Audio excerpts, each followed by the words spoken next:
Now, so let's go ahead and begin with prayer.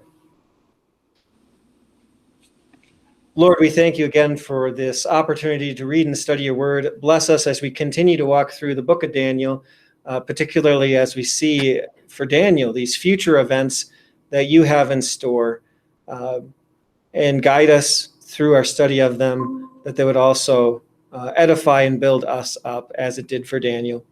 In your name we pray. Amen. All right. So here we go. And good morning, Renee. Good morning. Good morning, folks. We got Ken and Faith. So I'm glad you guys are there. So we're picking up today Daniel chapter 10. Daniel chapter 10. So where we've gotten to, and really the last half of Daniel, are all these other visions that Daniel received. But truly they are basically the same picture, but more and more details. So if we theoretically, we can get through the rest of Daniel today.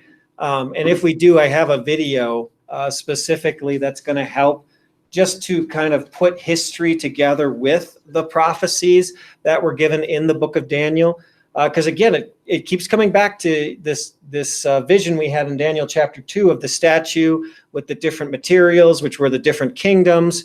The first one being the Babylonian kingdom, which Daniel, that's where he was carried off to, followed by the Medes and the Persians, which we're just into that now that they've taken over. And then from there, you go to the Greek Empire under Alexander, and then the Roman Empire, generally speaking, after that. And then there's kind of this other one that comes up. That's going to go much more specifically into chapter 11 if we get there today. So let's go ahead. This is page 45 in the study guide, Daniel chapter 10. That's where we are picking up today. So here we go. In the third year of Cyrus, king of Persia, a revelation was given to Daniel, who was called Belteshazzar. Its message was true, and it concerned a great war. The understanding of the message came to him in a vision. At that time, I, Daniel, mourned for 3 weeks. I ate no choice food, no meat or wine touched my lips, and I used no lotions at all until the 3 weeks were over. On the 24th day of the first month, as I was standing on the bank of the great river, the Tigris, I looked up, and there before me was a man dressed in linen, and a belt of finest gold around his waist. His body was like chrysolite, his face was like lightning, his eyes like flaming torches, his arms and legs like the gleam of burnished bronze, and his voice like the sound of a multitude. I, Daniel, was the only one who saw the vision. The men with me did not see it, but such terror overwhelmed them that they fled and hid themselves. So I was left alone, gazing at this great vision. I had no strength left. My face turned deathly pale, and I was helpless. Then I heard him speaking, and as I listened to him, I fell into a deep sleep, my face to the ground. A hand touched me and set me trembling on my hands and knees. He said, Daniel, you who are highly esteemed, consider carefully the words I am about to speak to you, and stand up, for I have now been sent to you. And when he said this to me, I stood up trembling. Then he continued, do not be afraid, Daniel, since the first day that you set your mind to gain understanding and to humble yourself before your God, your words were heard, and I have come in response to them. But the prince of the Persian kingdom resisted me 21 days. Then Michael, one of the chief princes, came to help me, because I was detained there with the king of Persia. Now I've come to explain to you what will happen to your people in the future, but the vision concerns a time yet to come. While he was saying this to me, I bowed with my face toward the ground and was speechless. And the one who looked like a man touched my lips, and I opened my mouth and began to speak. I said to the one standing before me, I am overcome with anguish because of the vision, my Lord, and I am helpless. How can I, your servant, talk with you, my Lord? My strength is gone, and I can hardly breathe. Again, the one who looked like a man touched me and gave me strength. Do not be afraid, O man highly esteemed, he said. Peace, be strong now, be strong. When he spoke to me, I was strengthened and said, "Speak, my Lord, since you have given me strength." So he said, "Do you know why I have come to you? Soon I will return to fight against the prince of Persia. And when I go, the prince of Greece will come. But first, I will tell you that what is written in the book of truth. No one supports me against them except Michael, your prince." All right. So we'll actually end before verse 1 of chapter 11 there. All right, but according to verse 1 of chapter 10, what is the setting of this chapter of Daniel?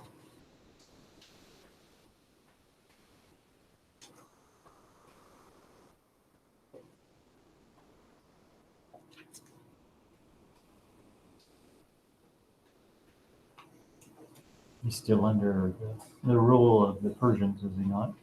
Yes, so now it's very specifically Cyrus who is mentioned, and Cyrus is the one who issues the decree which allows the Jews to return back to Jerusalem and start rebuilding it. So you're looking at 536 BC, the third year of Cyrus, king of Persia. So again, Daniel's probably in his 70s, maybe his 80s at this point, depending on how young he was when he was carried off into Babylon.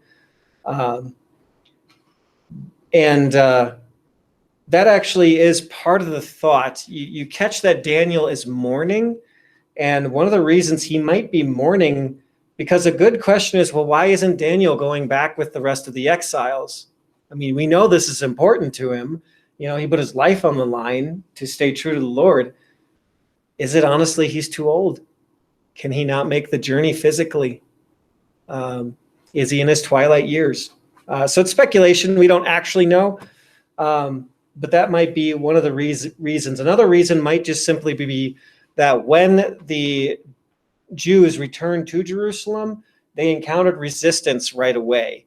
And so maybe that report has gotten back to Daniel, and he is mourning because, it's not going well for the Jews to return back to Jerusalem and rebuild the temple.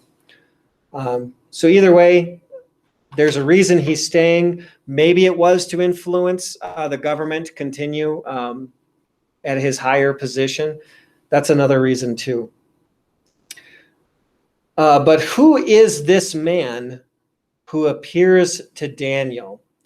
So I wrote to cross-reference the timeline. So I'm going to double check that. The timeline on pages 2 to 4. So you've got, I don't know why I told you to do that. But, you've got this roughly in here. Who is the man who appears in Daniel? Ignore the timeline thing. I mean, you can get some stuff out of there, but who is this man? So, Michael? So he talks about Michael. Yeah.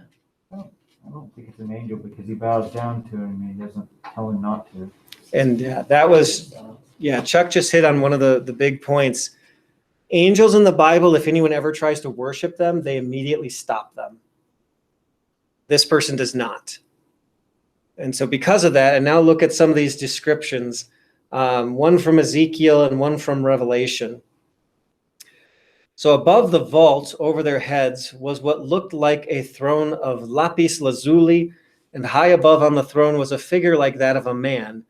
I saw that from what appeared to be his waist up, he looked like glowing metal, as if full of fire, and that from there down he looked like fire, and brilliant light surrounded him. Like the appearance of a rainbow in the clouds on a rainy day, so was the radiance around him. This was the appearance of the likeness of the glory of the Lord. When I saw it, I fell face down, and I heard the voice of one speaking. And then taking a New Testament passage, Revelation 1, and among the lampstands was someone like a son of man, dressed in a robe reaching down to his feet, with a golden sash around his chest. The hair on his head was white like wool, as white as snow, and his eyes were like blazing fire. His feet were like bronze glowing in a furnace, and his voice was like the sound of rushing waters. So you get that picture of somebody like burning fire, metal, and these are both descriptions of God. So that and the fact that he is one who is supported and protected by Michael, so one of his angels. So this is Jesus appearing to Daniel. We have Jesus appearing to Daniel to set up this next vision. So Daniel was wrecked by the vision of this man. How was he comforted? How was Daniel comforted?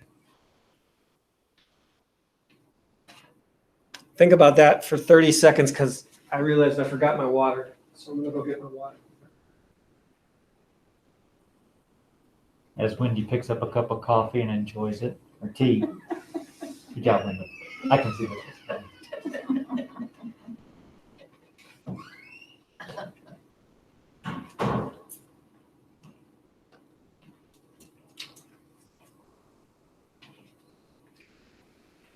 It's forming new routines. Haven't gotten them all down yet.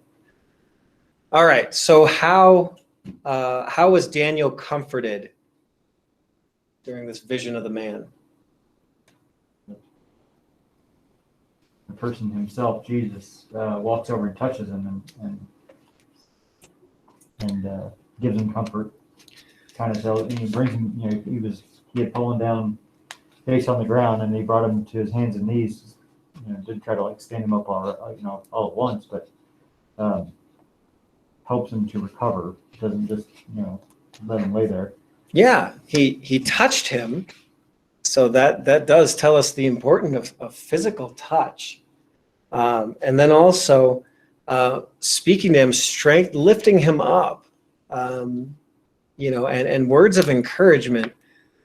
I mean, truly, we think about how God operates with us, and he does work through touch. He does work through word. That's the beauty of the word and the sacraments. He didn't just give us the word. So it's not just what you hear audibly. It's not just what you see visually, but then he gave you baptism, which you can touch, you can feel. He gave you the Lord's Supper that you can taste, you can smell. So again, he involves you as a human being, your senses, into the strengthening, just as he did for Daniel. So touched him to strengthen him, spoke to him to strengthen him. God doesn't work any differently than he did back in the Old Testament as he does now. It's always good to remember those things. All right. The Persian prince, People's Bible Commentary note, with these words, Daniel's visitor gave him a glimpse into a world normally hidden from human eyes, the spirit world where the evil forces of the prince of this world do battle with God's good angels. We learn, first of all, that Satan had assigned an underling to work in the Persian government. This prince of the Persian kingdom must refer to an evil angel whose assignment was to hinder God's will in and through the Persian government. Our struggle as Christians is not against flesh and blood, but against the rulers, against the authorities, against the powers of this dark world, and against the spiritual forces of evil in the heavenly realms. So that's who the Persian prince, not a literal person, but some kind of demonic spiritual force at work here, trying to thwart God's plans. And then there was the word detained at the very end here, where he talks about that he was detained in coming. I gotta remember where that was, but it's in the chapter. 13. He resisted me 21 days. Detained. The messenger's delay does not signify that God's will can be thwarted, even temporarily. In this case, the delay was permitted within God's divine plan, possibly to accomplish some work in Daniel's spiritual life as he prayed and fasted. So you get that idea. Although there's things working against God and his kingdom, that doesn't mean that they trump God's will. But he actually allows for a delay. And I mean, that is an important truth that we come back and see time and time again. Kind of goes into the discussion question I always put at the end of these chapters of, yeah, God sees that whole picture. And so he knows why he allows what he allows when he allows it. We don't. We don't always know that. But God certainly does. So how do you see God's hand controlling everything in Daniel chapter 10?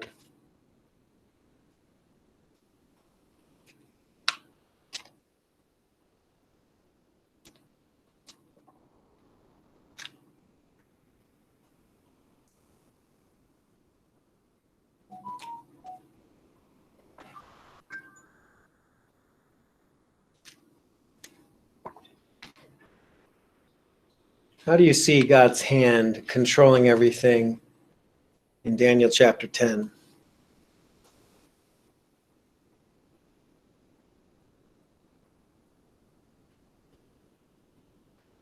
In verse 20, he prophesies. He talks about the end of the Persian Empire and the start of the Grecian Empire. Yeah, so we got, again, future prophecy, prediction, which will come into fulfillment. Now, granted, Daniel's not going to see this, but God is telling him, yeah, I have the world powers under control. Like, they don't do things outside of me. So that's one big thing. Anything else that you want to see how you see God's hand controlling things?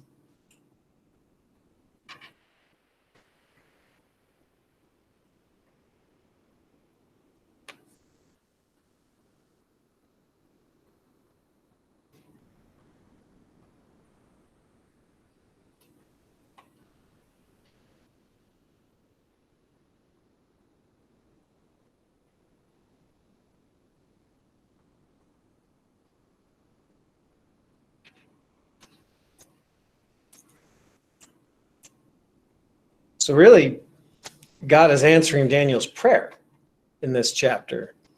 That's what he's doing. He specifically is coming to him and then strengthening him, building him up for what will come next.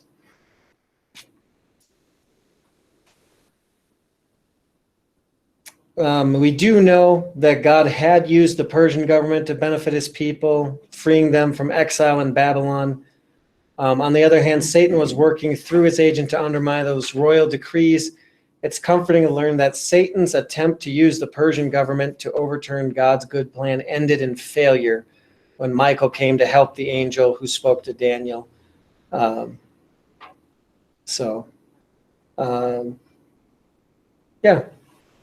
So again, you've got not just world powers under God's control, but the spiritual powers too.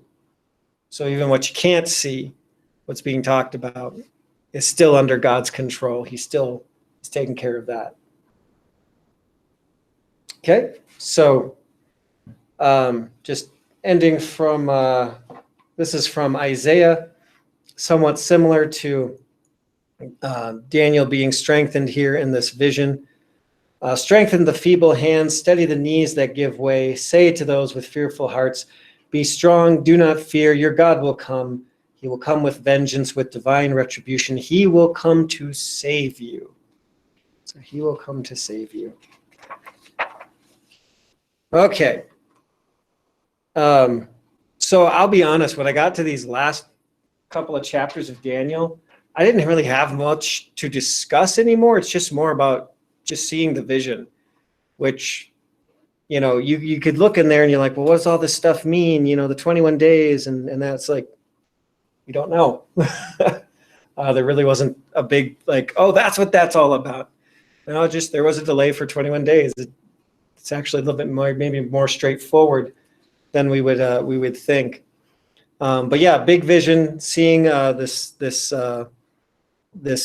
man who is then Jesus, but then also we're getting in there Michael, we're getting angels. Gabriel has been in the book of Daniel as well. So any questions on chapter 10 before moving on into chapter 11?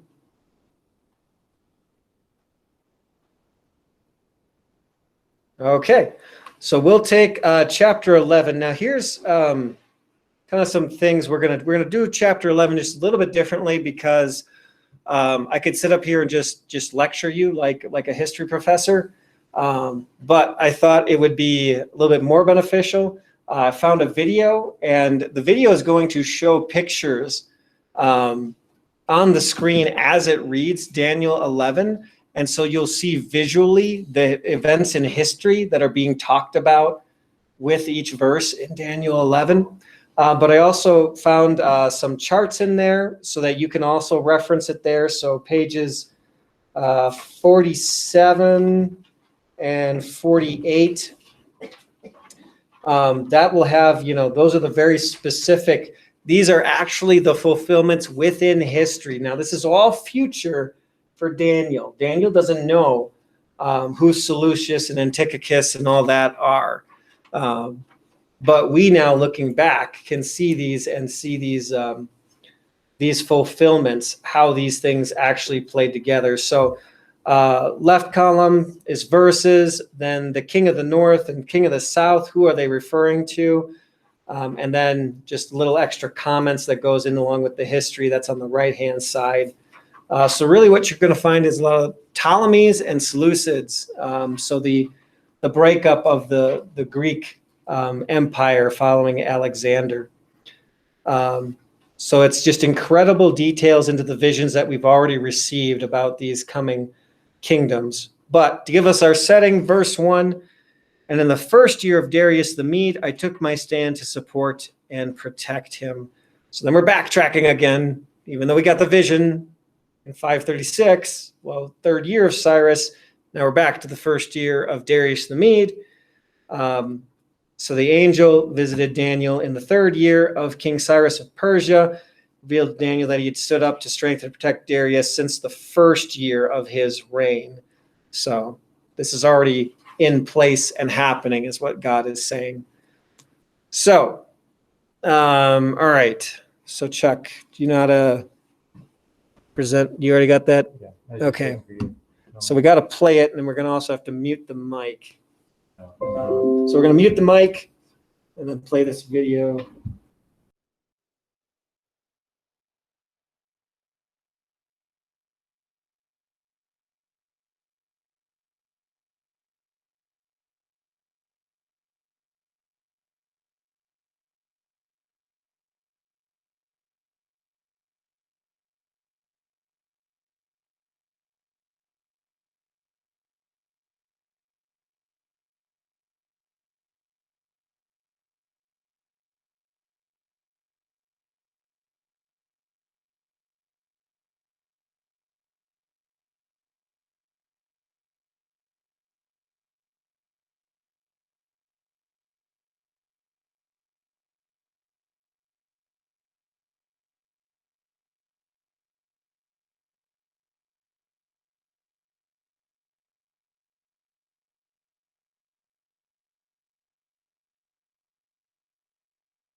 And as for me, in the first year of Darius the Mede, I stood up to confirm and strengthen him. And now I will show you the truth. Behold, 3 more kings shall arise in Persia, and a 4th shall be far richer than all of them. And when he has become strong with his riches, he shall stir up all against the kingdom of Greece. Then a mighty king shall arise, who shall rule with great dominion and do as he wills. And as soon as he has arisen, his kingdom shall be broken and divided towards the 4 winds of heaven, but not to his posterity, nor according to the authority with which he ruled, for his kingdom shall be plucked up and go to others besides these. Then the king of the south shall be strong, but one of his princes shall be stronger than he, and shall rule, and his authority shall be a great authority. After some years they shall make an alliance, and the daughter of the king of the south shall come to the king of the north to make an agreement. But she shall not retain the strength of her arm, and he and his arm shall not endure. But he shall not be given up, and her attendants, he who fathered her, and he who supported her in those times.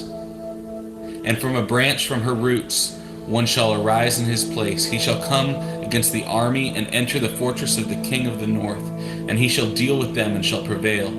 He shall also carry off to Egypt their gods with their metal images and their precious vessels of silver and gold, and for some years he shall refrain from attacking the kingdom of the north.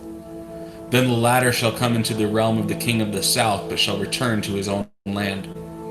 His sons shall wage war and assemble a multitude of great forces, which shall keep coming and overflow and pass through, and again shall carry the war as far as his fortress. Then the king of the south, moved with rage, shall come out and fight against the king of the north. And he shall raise a great multitude, but it shall be given into his hand. And when the multitude is taken away, his heart shall be exalted, and he shall cast down tens of thousands, but he shall not prevail. For the king of the north shall again raise a multitude greater than the first, and after some years he shall come on with a great army and abundant supplies. In those times many shall rise against the king of the south, and the violent among your own people shall lift themselves up in order to fulfill the vision, but they shall fail. Then the king of the north shall come and throw up siege works and take a well-fortified city, and the forces of the south shall not stand, or even his best troops, for there shall be no strength to stand. But he who comes against him shall do as he wills, and none shall stand before him, and he shall stand in the glorious land with destruction in his hand. He shall set his face to come with the strength of his whole kingdom, and he shall bring terms of an agreement and perform them. He shall give him the daughter of women to destroy the kingdom, but it shall not stand or be to his advantage. Afterward he shall turn his face to the coastlands and shall capture many of them, but a commander shall put an end to his insolence. Indeed, he shall turn his insolence back upon him. Then he shall turn his face back toward the fortress of his own land, but he shall stumble and fall and shall not be found. Then shall arise in his place one who shall send an exactor of tribute for the glory of the kingdom, but within a few days he shall be broken, neither in anger nor in battle. In his place shall arise a contemptible person to whom royal majesty has not been given. He shall come in without warning and obtain the kingdom by flatteries. Armies shall be utterly swept away before him and broken, even the prince of the covenant. And from the time that an alliance is made with him, he shall act deceitfully, and he shall become strong with a small people. Without warning he shall come into the richest parts of the province, and he shall do what neither his fathers nor his fathers' fathers have done, scattering among them plunder, spoil, and goods. He shall devise plans against strongholds, but only for a time, and he shall stir up his power and his heart against the king of the south with a great army. And the king of the south shall wage war with an exceedingly great and mighty army. But he shall not stand, for plots shall be devised against him. Even those who eat his food shall break him. His army shall be swept away, and many shall fall down slain. And as for the two kings, their hearts shall be bent on doing evil. They shall speak lies at the same table, but to no avail, for the end is yet to be at the time appointed. And he shall return to his land with great wealth, but his heart shall be set against the holy covenant, and he shall work his will and return to his own land. At the time appointed he shall return and come into the south, but it shall not be this time as it was before. For ships of Kittim shall come against him, and he shall be afraid and withdraw, and shall turn back and be enraged and take action against the holy covenant. He shall turn back and pay attention to those who forsake the holy covenant. Forces from him shall appear and profane the temple and fortress, and shall take away the regular burnt offering. And they shall set up the abomination that makes desolate. He shall seduce with flattery those who violate the covenant. But the people who know their God shall stand firm and take action. And the wise among the people shall make many understand. Though for some days they shall stumble by sword and flame, by captivity and plunder. When they stumble they shall receive a little help, and many shall join themselves to them with flattery. And some of the wise shall stumble, so that they may be refined, purified, and made white until the time of the end, for it still awaits the appointed time. And the king shall do as he wills. He shall exalt himself and magnify himself above every god, and shall speak astonishing things against the God of gods. He shall prosper till the indignation is accomplished, for what is decreed shall be done. He shall pay no attention to the gods of his fathers, or to the one who loved by women. He shall not pay attention to any other god, for he shall magnify himself above all. He shall honor the God of the fortress instead of these. A God whom his fathers did not know, he shall honor with gold and silver, with precious stones and costly gifts. He shall deal with the strongest fortresses with the help of a foreign God. Those who acknowledge him shall load with honor. He shall make them rulers over many and shall divide the land for a price. At the time of the end, the king of the south shall attack him, but the king of the north shall rush upon him like a whirlwind, with chariots and horsemen and with many ships. And he shall come into countries and shall overflow and pass through. He shall come into the glorious land, and tens of thousands shall fall, but these shall be delivered out of his hand. Edom and Moab and the main part of the Ammonites. He shall stretch out his hand against the countries, and the land of Egypt shall not escape. He shall become the ruler of the treasures of gold and of silver, and the precious things of Egypt, and the Libyans and the Cushites shall follow in his train. But news from the east and the north shall alarm him, and he shall go out with great fury to destroy and devote many to destruction. And he shall pitch his palatial tents between the sea and the glorious holy mountains. Yet he shall come to his end with none to help him. At that time shall arise Michael, the great prince, who has charge of your people. And there shall be a time of trouble, such as never has been since there was a nation till that time. But at that time your people shall be delivered, everyone whose name shall be found written in the book. And many of those who sleep in the dust of the earth shall awake, some to everlasting life, and some to shame and everlasting contempt. And those who are wise shall shine like the brightness of the sky above, and those who turn many to righteousness like the stars forever and ever. But you, Daniel, shut up the words and seal the book until the time of the end. Many shall run to and fro, and knowledge shall increase. Then I, Daniel, looked, and behold, two others stood, one on this bank of the stream, and one on that bank of the stream. And someone said to the man clothed in linens, who was above the waters of the stream, How long shall it be till the end of these wonders? And I heard the man clothed in linen who was above the waters of the stream. He raised his right hand and his left hand toward heaven and swore by him who lives forever that it would be for a time, times, and a half time. And that when the shatterings of the power of the holy people come to an end of all these things would be finished. I heard, but I did not understand. Then I said, O my Lord, what shall be the outcome of these things? He said, Go your way, Daniel, for the words are shut up and sealed until the time of the end. Many shall purify themselves and make themselves white and be refined, but the wicked shall act wickedly. And none of the wicked shall understand, but those who are wise shall understand. And from that time, the regular burnt offering is taken away, and the abomination that makes desolate is set up there. Shall be 1290 days. Blessed is he who waits and arrives at the 1335 days. But go your way till the end, and you shall rest and shall stand in your allotted place at the end of the days.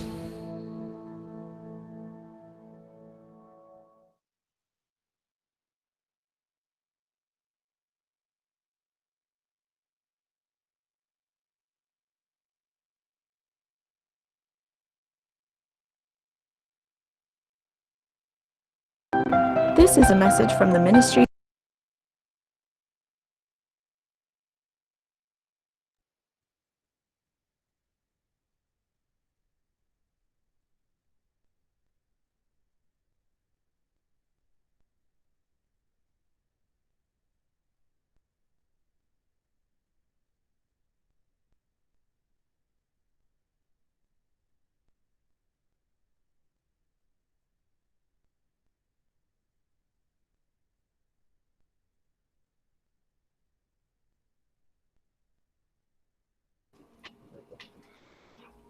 So maybe you can understand as I was preparing all this and I'm going through it, I'm like, I don't really have any questions to ask you about it. It was more of just, wow. I mean, when you think back and think of when the prophecy was given, 536 BC. So that's roughly 200 years before Alexander the Great. And yet this whole Seleucid Ptolemies rivalry, king of the north, king of the south, is just completely outlined. And then now we can look back on history and just see all of these details come into fruition. So hopefully you caught that going through the video in there.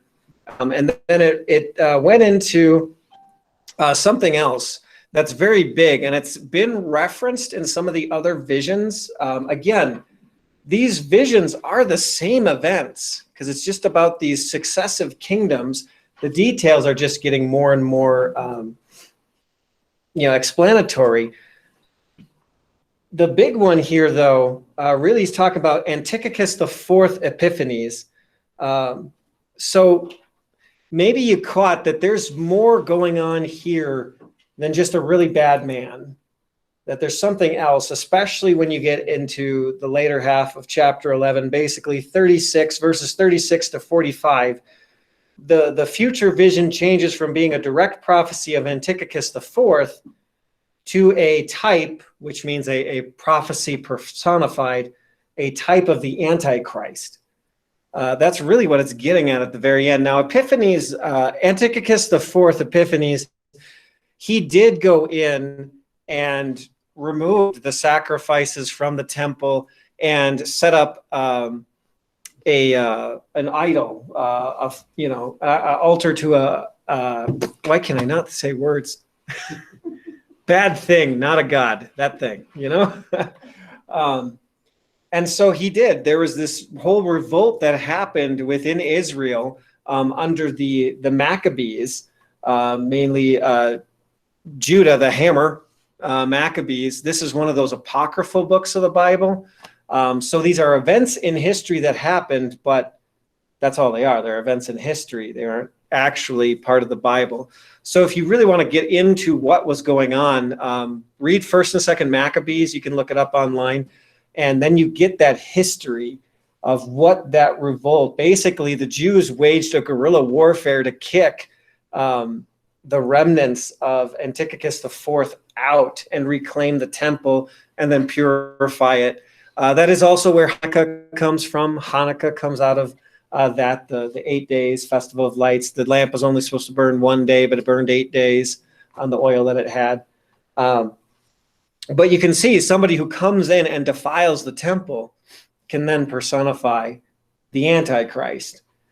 So just putting 2 and 2 together here, just a number of bullet points I put down for you of a comparison of how you see it's more than just a man. He was a real historical person, did a lot of bad things, but then you get a little bit more. So he's symbolized by horns that were little or small at the beginning, like the Antichrist. He was a ruthless king. The Antichrist will have an imposing look.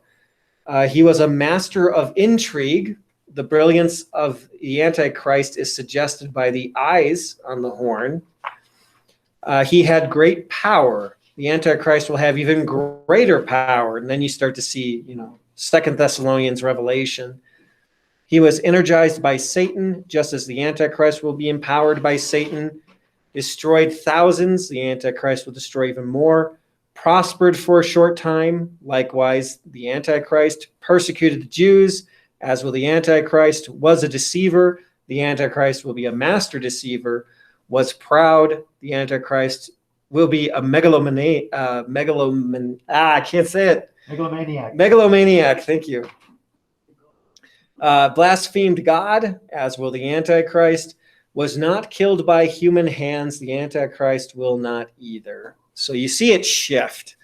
It was a person, but then it becomes very clear this is a spiritual entity and force. So it's referring to this concept of the Antichrist, which is why Daniel ends up getting used in end times discussions, because it is talking about end times. It's talking about the Antichrist. I don't fully understand. The Antichrist?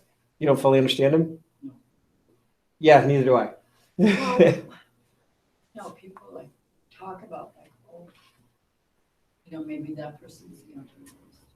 But is it in the end times? Mm-hmm. All right, couple of principles about the Antichrist, which 2 Thessalonians and Revelation, I think, give you really good ones. So things to note about the Antichrist. One, he was at work in Paul's day and will be until the end. Therefore, the Antichrist has been around for 2,000 years. That excludes then the idea of the Antichrist being a singular person. It can't be, not by the definition of Scripture. So if you're going to say it's the singular person, that's not him.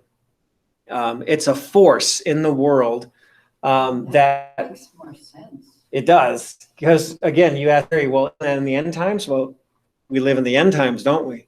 I mean, that was, man, how many conversations have we had about that recently in the last couple of months between pandemics and earthquakes and plagues of locusts and hail and I don't know, isn't Old Faithful, the things over in Yellowstone about to erupt and create a super volcano that's going to destroy the earth or something like that. We live in the end times. We live in the end times. The love of most will grow cold. Isn't that what all the protests have been about over the last week and a half? People not treating other people as people. Yes, it's very much we are living in the end times. And so the Antichrist is here. Where is the Antichrist? 2 Thessalonians tells us that the Antichrist will rise up from within the church. So he's going to look good. He's going to look like a godly person. They're not going to be this like blatantly evil like Hitler. Well, even then, if you go back far enough into Hitler, you see how he was a very well-spoken, charismatic, persuasive leader. But it became very clear, like, oh, you're wanting to genocide a whole race of people. That's evil. Someone who you wouldn't think, well, that's not the Antichrist. So you think of basically the Antichrist are these forces that actually look like believers, but actually set themselves up in place of Christ. So if you think of a person who sets themselves up in the place of Christ, basically saying, I have the truth, I have the way, it's through me you'll get into heaven, that's the Antichrist. Okay. So yeah, there's still a lot to not be understood fully, and I'll admit I don't fully understand the Antichrist. Historically, the Lutheran Church has looked at the office of the papacy as the Antichrist, and one of the big reasons for that is if you look at what the papacy has taught, they say anyone who believes that you are not guilty before God only by God's undeserved love, only by the merits of Jesus Christ, they say, let him be damned. I mean, that statement in and of itself says what Christ has done, if you trust only in that, well, you're going to hell.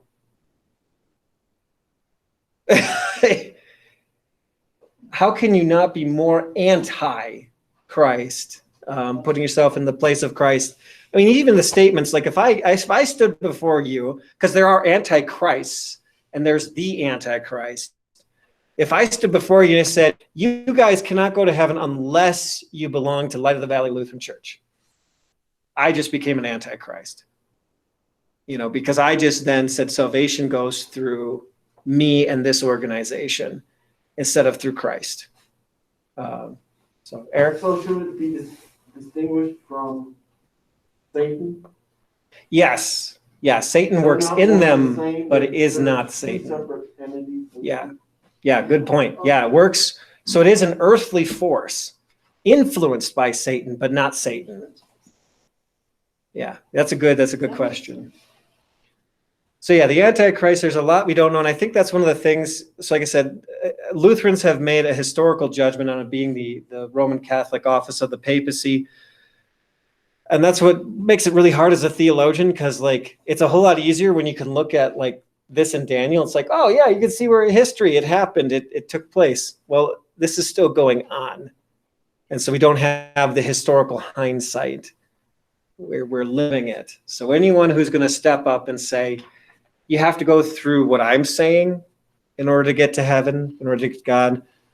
They are taking the place of Christ, because Christ is the only one through whom we go to heaven. So that's why there are many antichrists in the world, but there is one, the Antichrist, that has spanned since the days of Paul, so the first century AD, until the world comes to an end. And so we are living in those end times now. So that's about the best I can do about Antichrist for you, Carrie. It's a, Yeah, because I always thought they were referring to one person. and and it is one person personified. Yeah, Um, like, I don't know how else to describe it, but this makes more sense. Yeah, because in this case, we were talking about Antiochus IV, and it does make sense, but he dies. It's kind of like reversed way. When you think about the prophecies of Jesus, how David was a type of Christ. He personified the prophecy of Christ, because it was through him there would come the ruler of all the nations. So it's like a little bit of like, looks like this, but it's something greater. So would it be like false prophets?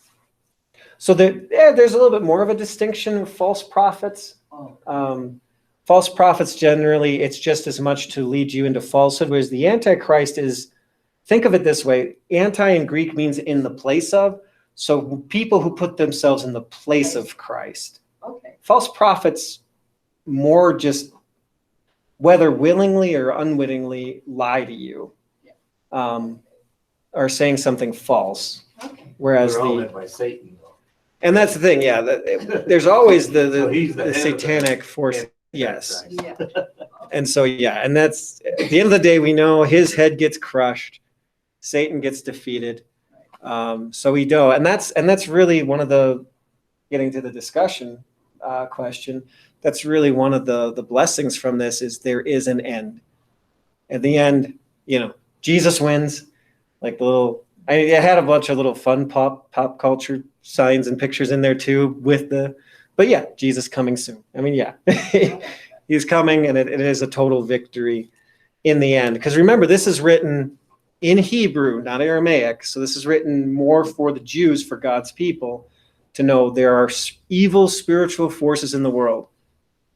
God will take care of them. But yep, they're going to be there. They're going to exist, and they're going to wreak havoc. But God's still going to squash them in the end. So that's, you keep coming back to Daniel's theme. That's what he's emphasizing over and over again. So any more on that, or should I try to wrap up chapter 12 here? All right, let's try to wrap up chapter 12. So gave you a quote from Psalm 2 at the end of that. But why do nations conspire and the peoples plot in vain? The kings of the earth rise up, and the rulers band together against the Lord and against his anointed, saying, let us break their chain and throw off their shackles. The one enthroned in heaven laughs. The Lord scoffs at them. He rebukes them in his anger and terrifies them in his wrath, saying, I have installed my king on Zion, my holy mountain. So that's neat. But all right, so chapter 12, which we heard him read, so I'm not going to reread it. So according to verse 1, what is the setting? We are in, flip over there. Okay. So at that time, so talking about the end. We're talking about the end now. What is this book referred to in verse 1? The people whose name is found written in the book. It's the book of life. Yeah, God has this book of life. Everyone he has elected, everyone he has predestined, chosen, they're in that book. But it does talk about, Psalm 69, may they be blotted out of the book of life and not be listed with the righteous. More often than not, the book of life is referred to as blot the wicked out of it in the Bible, more than it is the positive way, which is in Philippians 4:3 and here in Daniel. Yes, and I ask you, my true companion, help these women, since they have contended at my side in the cause of the gospel, along with Clement and the rest of my co-workers, whose names are in the book of life. So Paul talks about these fellow believers, fellow ministers of the gospel, as their names are in the book of life. So our name written in heaven. So one of the really cool things in Daniel, if you ever wondered, like I've thought this, and maybe it's because I'm a preacher and I've preached on it. When you think about when Lazarus dies, Lazarus, the brother of Mary and Martha, and Jesus says to Martha when he finally comes to comfort them and says, your brother will live again. And Martha answers, well, I know he'll live at the resurrection of the dead. And my thought has always been like, where is this taught? It's taught in Daniel chapter 12 and other places. But it's so explicitly clear here, that they will be in dust and they will rise back to life. So if anyone's wondering, how did Old Testament believers, did they have a concept of the resurrection of the dead like we do?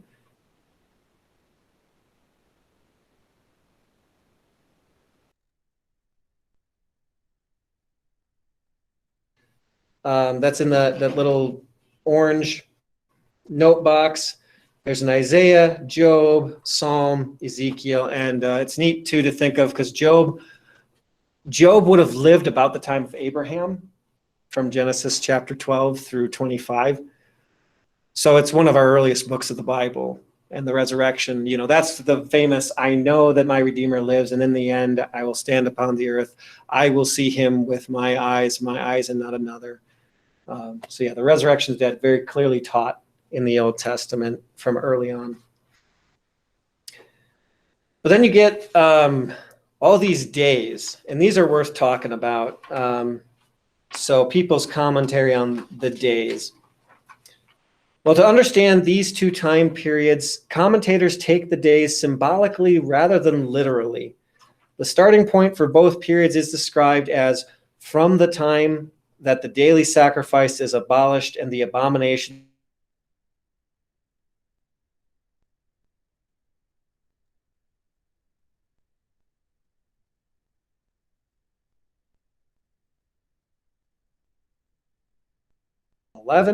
where the Apostle John was told that the enemies of the church will trample on the holy city for 42 months, again, a 3.5-year period. At the same time, however, God gave St. John this additional promise: I will give power to my 2 witnesses, and they will prophesy for 1,260 days. The Concordia Self-Study Commentary adds this pertinent comment: the 3.5 years of the terrible reign of Antiochus IV, when the temple was desecrated, became the measure for the duration of a period of oppression and affliction in Judaic tradition. The 1,335 days then refer to that time period exactly measured out by God, when the Church of Jesus Christ will be the suffering church. It includes the entire period of persecution, the whole period of opposition to God's gracious rule, down to the end of time. The 1,290 days would then represent the most severe phase of this period, including both the persecution under Antiochus and the later persecution which it symbolized, namely persecution under the Antichrist. It may be that by numbering the days, God is telling us that the suffering he calls us to undergo for his sake is limited. In biblical visions, 7 is often the number of symbolizing perfection or completion. The 1,290 days, the worst phase of persecution, amounts to a little more than 3.5 years. The suffering that God's people will be called upon to bear will last no longer than about half of a complete time period. In other words, it will be bearable. So, maybe even more pertinent now, we're not necessarily facing widespread persecution, but we are experiencing the end times right now. And it's a good reminder, God has these days numbered, meaning they have an end. This does not just perpetuate and go on forever. An end does come, and God knows exactly when that's going to happen. And his promise is that won't come until all the elect have been gathered. So everyone who's ever going to come to faith has come to faith. So if we're still here, that means there are more people God is going to bring to heaven. So always take that consolation. If you're sitting here being like, why, God, why? How long, O Lord, as the saints themselves even called and asked, you can step back and say, well, at least long enough for one more person, whoever that is, because God will not end this world until that happens. Okay, let's see. I got 5 minutes. All right, so at the end of the final vision, what is Daniel told to do? Go your way. Go on with his life, even if he does not understand what he has seen and heard. How does that apply to us? Yeah, same thing. We too should take special note of this counsel. God does not want his people caught up in endless speculation about his timing. He calls us to serve him and gives clear ways for us to do so. Focus here on the general point of the angel's message rather than the difficult symbolism describing matters that are sealed up until God fulfills them. So keep going, basically. That's what he told Daniel. That's what he's telling us. Keep going it. Know God has this all under control. God knows exactly when this will all come to an end. And we know it'll be in the exact right timing. So yeah, that should see, God's hand controlling everything. I mean, just laying this all out to such a great detail. The world history before it even happens, hundreds of years before it even happens. He's purifying. The wicked will come to an end. There is an end to all of this suffering, especially for believers. Then you will enter the rest, get the inheritance. There is persecution. There is troubling times for us as Christians. But God promises that it will not be too much. So it helps temper ourselves when we just are at our wits' end and we are breaking and we are falling apart. And God is just very gently, kind of like he's doing to Daniel, touching you and saying, it's okay. Be strong, because I can get you through it. I'll get you through it. All right, Daniel's contribution to the Bible. Daniel's book establishes the validity of predictive prophecy and lays the foundation for understanding end times prophecy, especially the book of Revelation in the New Testament.